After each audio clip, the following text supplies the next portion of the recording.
Fala pessoal, estamos aqui para mais uma leitura diária da Bíblia. Hoje é dia 145 e hoje vamos terminar a história de Esté.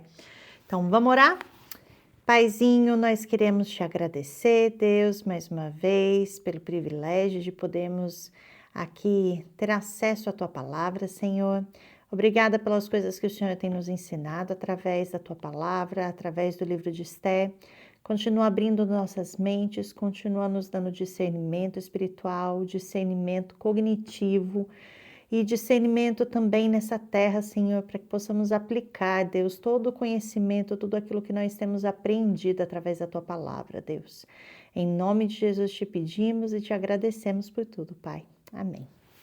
Então vamos lá, capítulo 5 de Esther. Hoje a gente vai do capítulo 5 até o capítulo 10. 3 dias depois, Esté vestiu seus trajes de rainha e colocou-se no pátio interno do palácio, em frente do salão do rei. O rei estava no trono, de frente para a entrada, quando viu a rainha Esté ali no pátio, teve misericórdia dela e estendeu-lhe o cetro de ouro que tinha na mão. Esté aproximou-se e tocou a ponta do cedro. E o rei lhe perguntou: "Que há, rainha Esté? Qual é o seu pedido? Mesmo que seja metade do reino, lhe será dado." Respondeu Esté: "Se for do agrado do rei, venha com Amã a um banquete que lhe preparei." Disse o rei: "Tragam Amã imediatamente, para que ele atenda ao pedido de Esté." Então o rei e Amã foram ao banquete que Esté havia preparado. Enquanto bebiam vinho, o rei tornou a perguntar a Esté: "Qual é o seu pedido? Você será atendida. Qual o seu desejo? Mesmo que seja metade do reino, lhe será concedido." E Esté respondeu: "Este é o meu pedido e o meu desejo. Se o rei tem consideração por mim, e se lhe agrada atender e conceder o meu pedido, que o rei e Amã venham amanhã ao banquete que lhes prepararei. Então responderei à pergunta do rei." Naquele dia, Amã seguiu alegre e contente, mas ficou furioso quando viu que Mardoqueu, que estava junto à porta do palácio real, não se levantou nem mostrou respeito em sua presença. Amã, porém, controlou-se e foi para casa. Reunindo seus amigos e Zeres, sua mulher, Amã vangloriou-se de sua grande riqueza, de seus muitos filhos e de como o rei o havia honrado e promovido acima de todos os outros nobres e oficiais. E acrescentou Amã: "Além disso, sou o único que a rainha Esté convidou para acompanhar o rei ao banquete que ela lhe ofereceu. Ela me convidou para comparecer amanhã com o rei. Mas tudo isso não me dará satisfação enquanto eu vir aquele judeu Mardoqueu sentado junto à porta do palácio real." Então Zeres, sua mulher, e todos os seus amigos lhe sugeriram: "Mande fazer uma forca de mais de 20 metros de altura e logo pela manhã peça ao rei que Mardoqueu seja enforcado nela. Assim você poderá acompanhar o rei ao jantar e alegrar-se." A sugestão agradou a Amã e ele mandou fazer a forca. Capítulo 6. Naquela noite, o rei não conseguiu dormir. Por isso, ordenou que trouxessem o livro das crônicas do seu reinado e que o lessem para ele. E foi lido o registro de que Mardoqueu tinha denunciado Bigtã e Teres, 2 dos oficiais do rei que guardavam a entrada do palácio e que haviam conspirado para assassinar o rei Xerxes. "Que honra e reconhecimento Mardoqueu recebeu por isso?" perguntou o rei. Seus oficiais responderam: "Nada lhe foi feito." O rei perguntou: "Quem está no pátio?" "Ora, Amã havia acabado de entrar no pátio externo do palácio para pedir ao rei o enforcamento de Mardoqueu na forca que ele lhe havia preparado. Os oficiais do rei responderam: é Amã que está no pátio. Façam-no entrar, ordenou o rei. Entrando Amã, o rei lhe perguntou: o que se deve fazer ao homem que o rei tem o prazer de honrar? E Amã pensou consigo: a quem o rei teria prazer de honrar, senão a mim? Por isso respondeu ao rei: ao homem que o rei tem prazer de honrar, ordena que tragam um manto do próprio rei e um cavalo que o rei montou, e que ele leve o brasão do rei na cabeça. Em seguida, sejam o manto e o cavalo confiados a alguns dos príncipes mais nobres do rei, e ponham eles o manto sobre o homem que o rei deseja honrar, e o conduzam sobre o cavalo pelas ruas da cidade, proclamando diante dele: isto é o que se faz ao homem que o rei tem o prazer de honrar. O rei ordenou então a Amã: vá depressa apanhar o manto e o cavalo, e faça ao judeu Mardoqueu o que você sugeriu. Ele está sentado junto à porta do palácio real. Não omita nada do que você recomendou. Então Amã apanhou o cavalo, vestiu Mardoqueu com um manto e o conduziu sobre o cavalo pelas ruas da cidade, proclamando à frente dele: isto é o que se faz ao homem que o rei tem o prazer de honrar. Depois disso, Mardoqueu voltou para a porta do palácio real.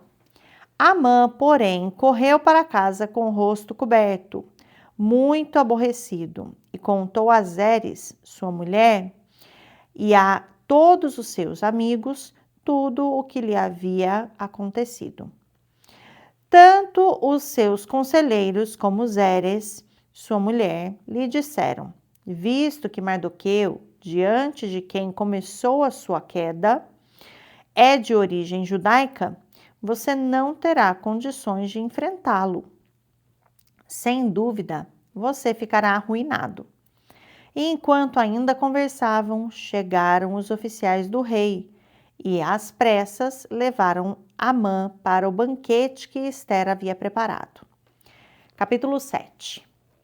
O rei e Amã foram ao banquete com a rainha Ester. E enquanto estavam bebendo vinho, no segundo dia, o rei perguntou de novo: Rainha Ester, qual é o seu pedido? Você será atendida. Qual é o seu desejo? Mesmo que seja a metade do reino, isso lhe será concedido. Então, a rainha Ester respondeu: se posso contar com o favor do rei, e se isso lhe agrada, poupe a minha vida e a vida do meu povo. Esse é o meu pedido e o meu desejo, pois eu e meu povo fomos vendidos para destruição, morte e aniquilação. Se apenas tivéssemos sido vendidos como escravos e escravas, eu teria ficado em silêncio, porque nenhuma aflição como esta justificaria perturbar o rei. O rei Xerxes perguntou à rainha Ester: quem se atreveu a uma coisa dessas? Onde está ele? Respondeu Ester: o adversário e inimigo é Amã, esse perverso. Diante disso, Amã ficou apavorado na presença do rei e da rainha.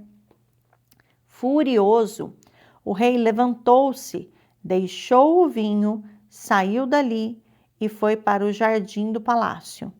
E percebendo Amã que o rei já tinha decidido condená-lo, ficou ali para implorar por sua vida a rainha Ester.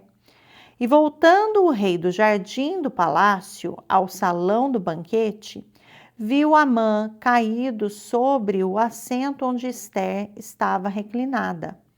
E então exclamou: Chegaria ele ao cúmulo de violentar a rainha na minha presença e em minha própria casa? Mal o rei terminou de dizer isso, alguns oficiais cobriram o rosto de Amã. E um deles, chamado Arbona, que estava a serviço do rei, disse: há uma forca de mais de 20 metros de altura junto à casa de Amã, que ele fez para Mardoqueu, aquele que intercedeu pela vida do rei. Então o rei ordenou: enforquem-no nela. Assim, Amã morreu na forca que tinha preparado para Mardoqueu. E a ira do rei se acalmou. Capítulo 8. Naquele mesmo dia, o rei Xerxes deu à rainha Esté todos os bens de Amã, o inimigo dos judeus. E Mardoqueu foi trazido à presença do rei, pois Esté lhe dissera que ele era seu parente. O rei tirou o seu anel-selo que havia tomado de Amã e o deu a Mardoqueu. E Esté o nomeou administrador dos bens de Amã. Mas Esté tornou a implorar ao rei, chorando aos seus pés, que revogasse o plano maligno de Amã, o Agagita, contra os judeus. Então o rei estendeu o cetro de ouro para Esté, e ela se levantou diante dele e disse: se for do agrado do rei, se posso contar com o seu favor, e se ele considerar justo que se escreva uma ordem revogando as cartas que Amã, filho do Agagita, Amedata, escreveu para que os judeus fossem exterminados em todas as províncias do império. Para que os judeus... Perdão que eu me perdi. Para que os judeus fossem exterminados em todas as províncias do império. Pois, como suportarei ver a desgraça que cairá sobre o meu povo? Como suportarei a destruição da minha própria família? O rei Xerxes respondeu à rainha Esté e ao judeu Mardoqueu: mandei enforcar Amã e dei os seus bens a Esté, porque ele atentou contra os judeus. Escrevam agora outro decreto em nome do rei, em favor dos judeus, como melhor lhes parecer, e selem-no com o anel-selo do rei, pois nenhum documento escrito em nome do rei e selado com o seu anel pode ser revogado. Isso aconteceu no 23º dia do terceiro mês, o mês de Sivan. Os secretários do rei foram imediatamente convocados e escreveram todas as ordens de Mardoqueu aos judeus, aos sátrapas, aos governadores e aos nobres das 127 províncias que se estendiam da Índia até a Etiópia. Essas ordens foram redigidas na língua e na escrita de cada província e de cada povo, e também na língua e na escrita dos judeus. Mardoqueu escreveu em nome do rei Xerxes, selou as cartas com o anel-selo do rei e as enviou por meio de mensageiros montados em cavalos velozes das estrebarias do próprio rei.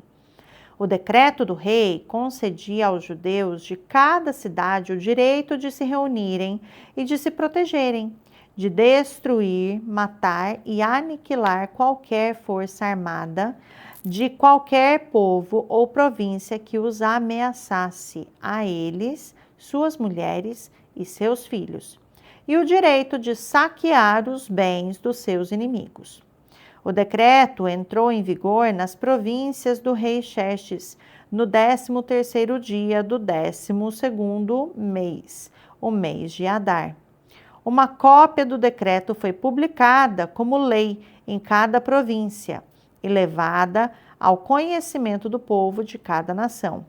a fim de que naquele dia os judeus estivessem prontos para vingar-se dos seus inimigos. Os mensageiros montando cavalos das estrebarias do rei, saíram a galope por causa da ordem do rei. O decreto também foi publicado na cidadela de Suzã. Mardoqueu saiu da presença do rei usando vestes reais em azul e branco, uma grande coroa de ouro e um manto púrpura de linho fino. E a cidadela de Suzã exultava de alegria.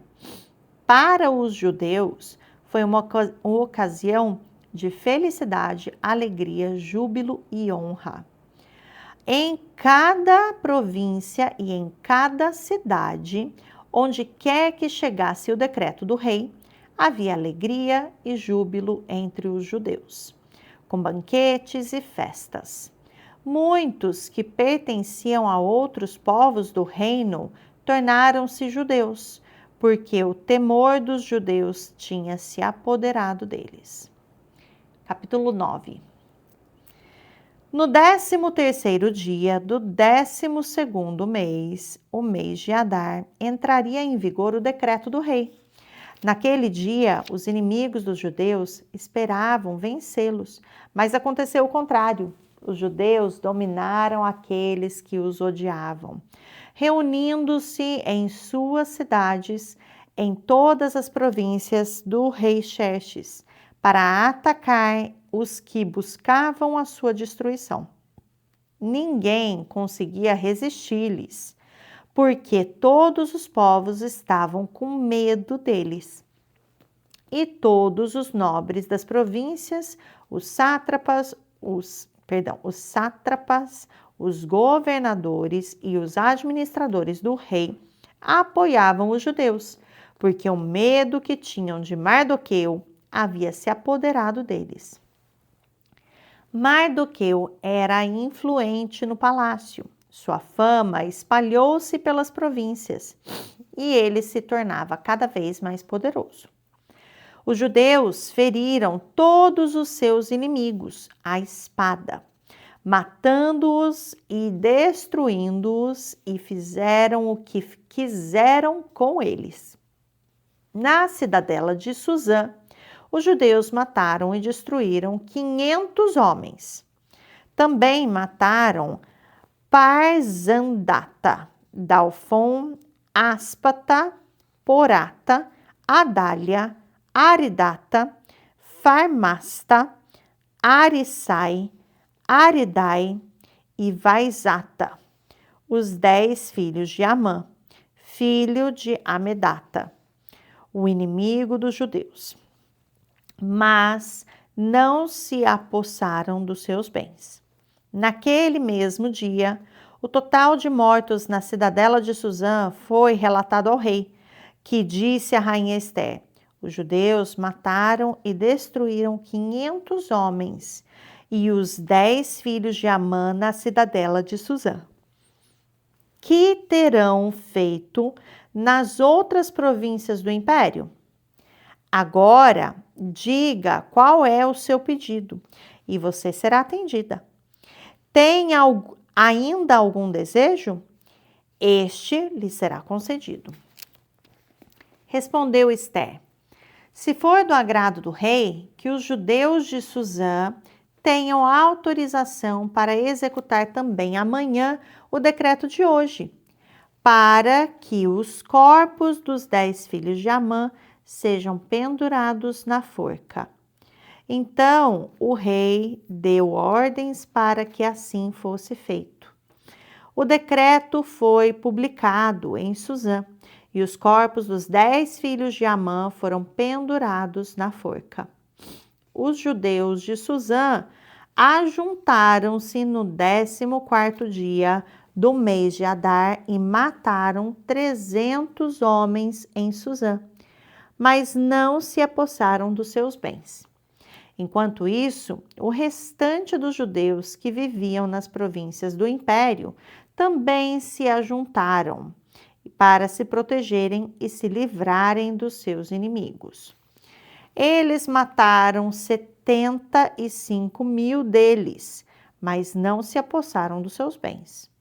Isso aconteceu no 13º dia do mês de Adar, e no 14º dia descansaram e fizeram dessa data um dia de festa e de alegria. Os judeus de Susã, porém, tinham se reunido no 13º e no 14º dias, e no 15º descansaram, e dele fizeram um dia de festa e de alegria. Por isso, os judeus que vivem em vilas e povoados comemoram o 14º dia do mês de Adar como um dia de festa e de alegria, um dia de troca de presentes. Mardoqueu registrou esses acontecimentos e enviou cartas a todos os judeus de todas as províncias do rei Xerxes, próximas e distantes, determinando que anualmente se comemorassem o 14º e o 15º dias do mês de Adar, pois nesses dias os judeus livraram-se dos seus inimigos. Nesse mês, a sua tristeza tornou-se em alegria e o seu pranto num dia de festa. Escreveu-lhes dizendo que comemorassem aquelas datas como dias de festa e de alegria, de troca de presentes e de ofertas aos pobres. E assim os judeus adotaram como costume aquela comemoração, conforme o que Mardoqueu lhes tinha ordenado por escrito. Pois Amã, filho do Agagita Amedata, inimigo de todos os judeus, tinha tramado contra eles para destruí-los e tinha lançado o pur, isso é, a sorte para a ruína e destruição deles. Mas, quando isso chegou ao conhecimento do rei, ele deu ordens escritas para que o plano maligno de Amã contra os judeus se voltasse contra a sua própria cabeça, e para que ele e seus filhos fossem enforcados. Por isso, aqueles dias foram chamados Purim, da palavra pur, considerando tudo o que estava escrito nessa carta, o que tinham visto e o que tinha acontecido, os judeus decidiram estabelecer o costume de que eles e os seus descendentes e todos os que se tornassem judeus não deixariam de comemorar anualmente esses 2 dias na forma prescrita e na data certa. Esses dias seriam lembrados e comemorados em cada família, de cada geração, em cada província e em cada cidade, e jamais deveriam deixar de ser comemorados pelos judeus. E os seus descendentes jamais deveriam esquecer-se de tais dias. Então a rainha Esté, filha de Abiail, e o judeu Mardoqueu escreveram com toda a autoridade uma segunda carta para confirmar a primeira acerca do Purim. Mardoqueu enviou cartas a todos os judeus das 127 províncias do império de Xerxes, desejando-lhes paz e segurança e confirmando que os dias de Purim deveriam ser comemorados nas datas determinadas, conforme o judeu Mardoqueu e a rainha Esté tinham decretado e estabelecido para si mesmos, para todos os judeus e para os seus descendentes. E acrescentou observações sobre tempos de jejum e de lamentação. O decreto de Esté confirmou as regras do Purim, e isso foi escrito nos registros. Capítulo 10. O rei Xerxes impôs tributos a todo o império, até sobre as distantes regiões costeiras. Todos os seus atos de força e de poder e o relato completo da grandeza de Mardoqueu, a quem o rei dera autoridade, estão registrados no livro das Crônicas dos Reis da Média e da Pérsia. O judeu Mardoqueu foi o segundo na hierarquia, depois do rei Xerxes. Era homem importante entre os judeus e foi muito amado por eles, pois trabalhou para o bem do seu povo e promoveu o bem-estar de todos. E finalizamos aqui o livro de Esté, gente. Nos encontramos amanhã para começar uma nova história no livro de Jó. Até amanhã.